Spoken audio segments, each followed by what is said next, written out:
ಇದು ಎಂತ hand writing ಅಂತ ಕೊನೆವರೆಗೂ ನೋಡಿ. Hi guys, welcome to my mini blog. ಇವತ್ತು ಬೆಳಿಗ್ಗೆ ಮುಂಜಾನೆ ಎದ್ದೆ ಅಲ್ಲುಗಿಲ್ಲು ತಿಕ್ಕಿ ಫ್ರೆಶ್ ಗಿ ಸಾಗಿ ಗಾಡಿ ತೆಗೆದು ಸೀದಾ ಹೊಂಟೆ ಕೆಲ್ಸಕ್ಕ. ಇನ್ನು ಸೀದಾ ಕೆಲ್ಸದ ಹತ್ರ ಬಂದು ಇಲ್ಲಿ ನೋಡ್ರಿ, ಇದೇ ನಮ್ಮ ಬಿಲ್ಡಿಂಗ್.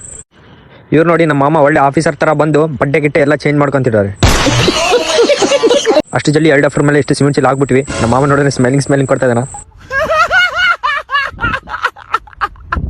ಆಯ್ತಂತ ಇಲ್ಲೇ ಸ್ವಲ್ಪ ತಟ್ಟೆ ಹೊಡೆದ್ವಿ. ಮೇಲೆ ಹೋಗಿ ಬರೋಷ್ಟೊತ್ತಿಗೆ ಕೆಳಗೆ ಎಲ್ಲ ಮಾಲ್ ರೆಡಿ ಆಯ್ತು. ಗೋಡೆ ಆಗಿದ ತಕ್ಷಣ ಈ ತರ ಗೋಡೆ ಮೇಲೆಲ್ಲ ಗೆರೆ ಆಗ್ಬಿಟ್ವಿ. ಅದು ಯಾಕಂದ್ರೆ ಇದ್ರ ಮೇಲೆ ಟೈಲ್ಸ್ ಕುಂದಿಸ್ತಾರ. ನಾನು ಹೆಮ್ಮೆಯಿಂದ ಹೇಳ್ಕೊಂತೀನಿ ನಾನು ಮೇಸ್ತ್ರಿ ಕೆಲಸ ಮಾಡ್ತೀನಿ ಅಂತ. ಇನ್ನು ನೀವು ಯಾವ ಕೆಲಸ ಮಾಡ್ತೀರಿ ಕಮೆಂಟ್ ಮಾಡಿ. ಅಷ್ಟರಲ್ಲೇ ಮಧ್ಯಾಹ್ನ ಆಗ್ಬಿಡ್ತು. ಎಲ್ಲರೂ ಊಟಕ್ಕೆ ಹೊಂಟಿವಿ. ನಮ್ಮ ಮಾಮ ಊಟಕ್ಕೆ ಬಿಟ್ಟ ತಕ್ಷಣ ಕ್ಯಾರ ತಕೊಂಡ್ ಕುಂತು ಬಿಡ್ತಾನೆ. ಊಟ ಎಲ್ಲ ಮಾಡಿ ಅರ್ಧ ಗಂಟೆ ರೆಸ್ಟ್ ತಗೊಂಡಿವಿ ನೋಡಿ. ಅಷ್ಟರಲ್ಲೇ ನಮ್ಮ ಮಾಮ ಯಾಕೆ ಜಗಳ ಬಿದ್ದುಬಿಟ್ರು. ಇವ್ರು ನೋಡಿದ್ರೆ ಉರ್ಲಾಕಕ್ಕೆ ಆಗ ರೆಡಿ ಮಾಡ್ತಿದ್ದಾರೆ. ಅಲ್ಲಿಗೆ 4 ಗಂಟೆ ಆಯ್ತು. ನಮ್ಮ ಮಾಮ ಟೀ ತಗೊಂಡು ಎಲ್ಲರೂ ಕ್ಯಾಕೆ ಹೊಡೆದ. ಮತ್ತೆ ಅಷ್ಟರಲ್ಲಿ ಅಲ್ಟ್ರಾಟೆಕ್ ಸಿಮೆಂಟ್ ಅವರೆಲ್ಲ ಬಂದ್ರು. ನಾವು ಅಲ್ಟ್ರಾಟೆಕ್ ಸಿಮೆಂಟ್ ಯೂಸ್ ಮಾಡ್ತೀವಿ ಅಂತ ಅಲ್ಟ್ರಾಟೆಕ್ ಅವರು ಟಿ ಶರ್ಟ್ ತಂದು ಕೊಟ್ಟರು. ನೋಡ್ರಿ ಹೆಂಗ್ ಕಂತಿದ್ದೀನಿ ಅಂತ.